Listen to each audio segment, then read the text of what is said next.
Kung nakipag-usap ang anghel sa mga pastor tungkol kay Jesus, great behavior din natin ipahayag ang mabuting balita na magdudulot ng malaking kagalakan sa lahat.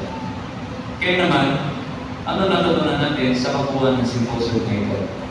Maliwanag na nakita natin na ang paniniwala natin tungkol kay Jesus, gaya ng kung sino siya at ang kaganapan ng panahon ng kanyang kapanganakan, ay talagang nakabase sa katotohanan na nakikita sa pinasihang salita ng Diyos, ang Biblia. Maliwanag na nakita natin, una, bilang ang salita o tagapagsalita ng Diyos, meron siyang mahalagang papel, nagagampanan para matupad ang layunin ng Diyos na Jehova dito sa lupa.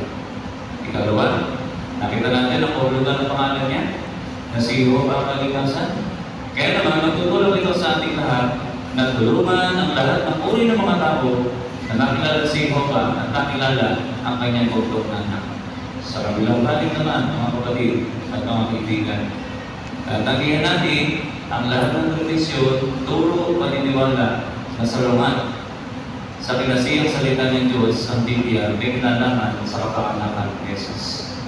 Kaya po, pinaniniwalaan natin ang tunay na detalye at katotohanan ito sa pagtiyang-tiyang.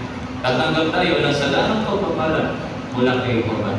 Sapagkat tinatanggap niya ang mga taong gustong sabihin siya sa Espiritu at kapagpahalan.